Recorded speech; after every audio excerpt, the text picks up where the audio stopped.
Assalamualaikum sahabat Islam, yang seperjuangan dan sama-sama mengharap ridho Allah, dan syafaat Nabi Muhammad.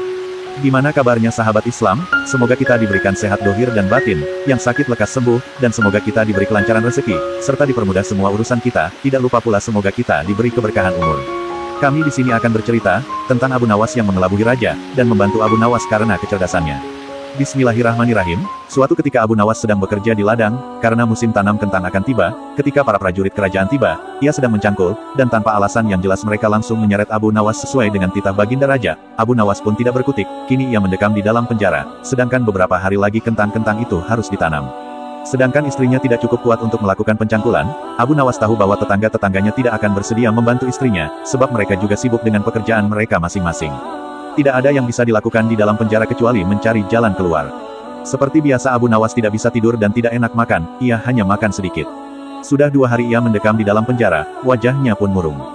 Hari ketiga Abu Nawas di dalam penjara, Abu Nawas memanggil seorang pengawal, seraya berkata, "Bisakah aku minta tolong kepadamu, wahai pengawal?" kata Abu Nawas membuka pembicaraan. "Apa itu?" kata pengawal itu tanpa gairah. "Aku ingin pinjam pensil dan selembar kertas, aku ingin menulis surat untuk istriku. Aku harus menyampaikan sebuah rahasia penting, yang hanya boleh diketahui oleh istriku saja," ujar Abu Nawas. Pengawal itu berpikir sejenak lalu pergi meninggalkan Abu Nawas. Ternyata pengawal itu menghadap baginda raja untuk melapor. Mendengar laporan dari pengawal, baginda segera menyediakan apa yang diminta Abu Nawas. Dalam hatinya baginda bergumam, mungkin kali ini aku bisa mengalahkan Abu Nawas. Abu Nawas pun menulis surat yang berbunyi, "Wahai istriku, janganlah engkau sekali-kali menggali ladang kita, karena aku menyembunyikan harta karun dan senjata di situ, dan tolong jangan bercerita kepada siapapun." Tentu saja surat itu dibaca oleh baginda karena beliau ingin tahu apa sebenarnya rahasia Abu Nawas. Setelah membaca surat itu baginda merasa puas, dan langsung memerintahkan beberapa pekerja istana untuk menggali ladang Abu Nawas. Dengan peralatan yang dibutuhkan, mereka berangkat dan langsung menggali ladang Abu Nawas. Istri Abu Nawas merasa heran, mungkinkah suaminya minta tolong pada mereka, ujar istri Abu Nawas. Pertanyaan itu tidak terjawab karena mereka kembali ke istana tanpa pamit. Mereka hanya menyerahkan surat Abu Nawas kepadanya. 5 hari kemudian Abu Nawas menerima surat dari istrinya. Surat itu berbunyi, "Mungkin suratmu dibaca sebelum diserahkan kepadaku, karena beberapa pekerja istana datang ke sini 2 hari yang lalu, mereka menggali seluruh ladang kita. Lalu apa yang harus kukerjakan sekarang?" Rupanya istrinya Abu Nawas belum mengerti muslihat suaminya, tetapi dengan bijaksana Abu Nawas membalas suratnya yang berbunyi, "Sekarang engkau bisa menanam kentang di ladang tanpa harus menggali, wahai istriku." Kali ini baginda tidak bersedia membaca surat Abu Nawas lagi, baginda pun makin mengakui cerdiknya akal Abu Nawas, bahkan di dalam penjara pun Abu Nawas masih bisa melakukan pencangkulan. Abu Nawas pun masih mendekam di penjara, namun meskipun begitu, Abu Nawas masih bisa menyelesaikan pekerjaannya dengan memakai tangan orang lain. Baginda berpikir sejenak, kemudian beliau segera memerintahkan sipir penjara untuk membebaskan Abu Nawas. Baginda raja tidak ingin menanggung resiko yang lebih buruk, karena akal Abu Nawas tidak bisa ditebak. Bahkan di dalam penjara pun Abu Nawas masih sanggup menyusahkan raja. Keputusan raja yang dibuat untuk melepaskan Abu Nawas memang sangat tepat, karena bila sampai Abu Nawas bertambah sakit hati, maka tidak mustahil kesusahan yang akan ditimbulkan akan semakin gawat. Kini hidung Abu Nawas sudah bisa menghirup udara kebebasan di luar penjara. Istri Abu Nawas menyambut gembira kedatangan suaminya, yang selama ini sangat dirindukan. Abu Nawas juga gembira, apalagi melihat tanaman kentangnya akan membuahkan hasil yang bisa dipetik dalam waktu dekat. Abu Nawas memang girang bukan kepalang tetapi ia juga merasa gundah. Bagaimana Abu Nawas tidak merasa gundah? Sebab raja sudah tidak lagi memakai perangkap untuk memenjarakan dirinya, tetapi raja langsung memenjarakannya, maka tidak mustahil bila suatu ketika nanti baginda langsung menjatuhkan hukuman pancung. Abu Nawas yakin bahwa saat ini baginda pasti sedang merencanakan sesuatu. Abu Nawas menyiapkan payung untuk menyambut hujan yang akan diciptakan baginda raja. Pada hari itu Abu Nawas mengumumkan dirinya sebagai ahli nujum atau tukang ramal nasib. Sejak membuka praktek ramal-meramal nasib, Abu Nawas sering mendapat panggilan dari orang-orang terkenal. Kini Abu Nawas tidak saja dikenal sebagai orang yang menciptakan gelak tawa, tetapi juga sebagai ahli ramal yang jitu. Mendengar Abu Nawas mendadak menjadi ahli ramal, maka baginda Raja Harun al-Rashid merasa khawatir. Jara curiga jangan-jangan Abu Nawas bisa membahayakan kerajaan, gumam raja, maka tanpa pikir panjang Abu Nawas ditangkap. Abu Nawas sejak semula, yakin baginda raja kali ini berniat akan menghabisi riwayatnya, tetapi Abu Nawas tidak begitu merasa gentar, mungkin Abu Nawas sudah mempersiapkan tamengnya. Setelah beberapa hari mendekam di dalam penjara, Abu Nawas digiring menuju tempat kematian. Tukang penggal kepala sudah menunggu, dengan pedang yang baru diasah. Abu Nawas menghampiri tempat penjagalan dengan amat tenang. Raja merasa kagum terhadap ketegaran Abu Nawas. Di samping itu raja juga bertanya-tanya dalam hatinya, mengapa Abu Nawas begitu tabah menghadapi detik-detik terakhir hidupnya. Ketika Algojo sudah siap mengayunkan pedang, Abu Nawas tertawa-tawa sehingga raja menangguhkan pemancingan. Raja bertanya, "Hai Abu Nawas, apakah engkau tidak merasa ngeri menghadapi pedang Algojo?" "Ngeri raja, tetapi hamba juga merasa gembira," jawab Abu Nawas sambil tersenyum.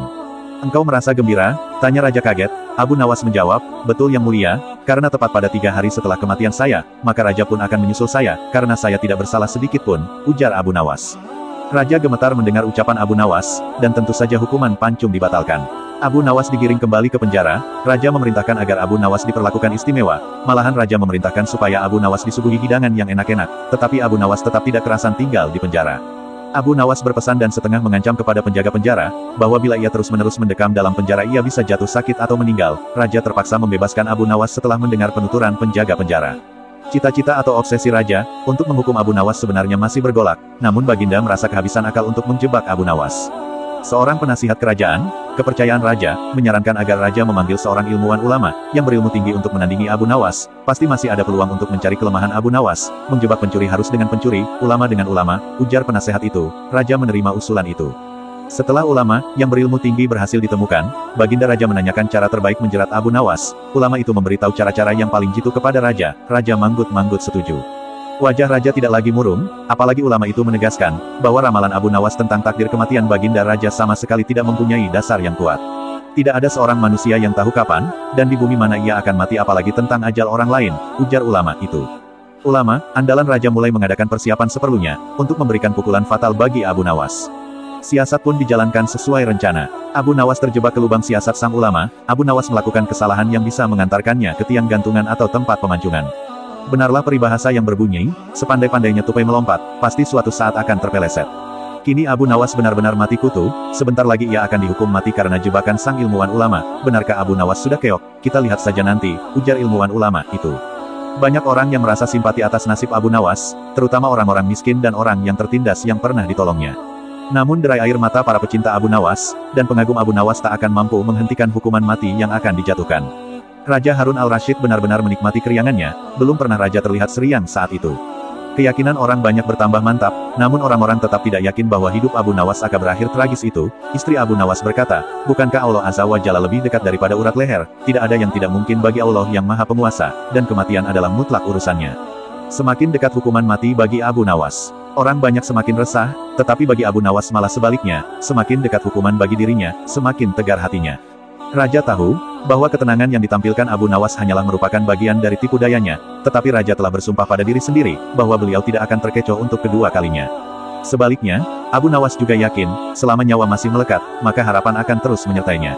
Allah tidak mungkin menciptakan alam semesta ini, tanpa ditaburi harapan-harapan yang menjanjikan, bahkan dalam keadaan yang bagaimanapun gawatnya. Keyakinan seperti inilah yang tidak dimiliki oleh Raja dan ulama itu. Seketika suasana menjadi hening, sewaktu Raja memberi sambutan singkat, tentang akan dilaksanakan hukuman mati atas diri Abu Nawas, kemudian tanpa memperpanjang waktu lagi, Raja menanyakan permintaan terakhir Abu Nawas, dan pertanyaan inilah yang paling dinanti-nantikan Abu Nawas. Raja bertanya, adakah permintaan yang terakhir? Ada paduka yang mulia, jawab Abu Nawas singkat. Sebutkan, kata Baginda Raja. Sudikah kiranya hamba diperkenankan memilih hukuman mati yang hamba anggap cocok wahai Baginda yang mulia, pinta Abu Nawas. Baiklah, kata Baginda menyetujui permintaan Abu Nawas. Paduka yang mulia, yang saya pinta adalah bila pilihan saya benar, saya bersedia dihukum pancung, tetapi jika pilihan saya dianggap salah, maka saya dihukum gantung saja, kata Abu Nawas memohon. Engkau memang orang yang aneh, dalam saat-saat yang amat genting pun, engkau masih sempat bersenda gurau, tetapi ketahuilah bagiku segala tipu muslihatmu, hari ini tak akan bisa membawamu kemana-mana, kata Raja sambil tertawa. Hamba tidak bersenda gurau paduka yang mulia, kata Abu Nawas bersungguh-sungguh. Baginda makin terpingkal-pingkal, belum selesai Baginda Raja tertawa-tawa, Abu Nawas berteriak dengan nyaring, hamba minta dihukum pancung, teriak Abu Nawas. Semua yang hadir kaget, orang-orang banyak belum mengerti, mengapa Abu Nawas membuat keputusan begitu. Tetapi kecerdasan otak Raja menangkap sesuatu yang lain, sehingga tawa Raja yang semula berderai-derai mendadak terhenti, kening Baginda berkeringat mendengar ucapan Abu Nawas. Raja tidak berani menarik kata-katanya karena disaksikan oleh ribuan rakyatnya. Raja sudah terlanjur mengabulkan permintaan terakhir Abu Nawas menentukan hukuman mati yang paling cocok untuk dirinya. Kini kesempatan Abu Nawas membela diri. Abu Nawas berkata, Baginda Raja yang mulia, saya tadi mengatakan, bahwa saya akan dihukum pancung, kalau pilihan hamba benar maka hamba dihukum gantung, tetapi di manakah letak kesalahan pilihan saya, sehingga saya dihukum gantung. Padahal saya telah memilih di hukuman pancung, kata-kata Abu Nawas memaksa Raja dan ulama itu tercengang, serta heran. Benar-benar luar biasa otak Abu Nawas ini, rasanya tidak ada lagi manusia pintar selain Abu Nawas di negeri Baghdad ini. Raja berkata, Abu Nawas, aku mengampunimu, tapi sekarang jawablah pertanyaanku ini, berapa banyaknya bintang di langit? Oh, gampang sekali Baginda Raja, ujar Abu Nawas. Abu Nawas berkata lagi, hanya sebanyak pasir di pantai Paduka Raja. Kau ini, Bagaimana bisa orang menghitung pasir di pantai? Ujar sang raja. Abu Nawas menimpali, bagaimana pula orang bisa menghitung bintang di langit wahai raja? Raja pun tertawa, seraya berkata, kau memang penggeli hati, kau adalah pelipur laraku, penghilang stresku. Abu Nawas, mulai sekarang jangan segan-segan untuk sering-seringlah datang ke istanaku, aku ingin selalu mendengar lelucon-leluconmu yang baru. Abu Nawas menjawab, siap Baginda. Semoga bermanfaat dan bisa diambil hikmahnya. Terima kasih telah menonton dan mendengarkan. Jangan lupa untuk like, komen, dan subscribe.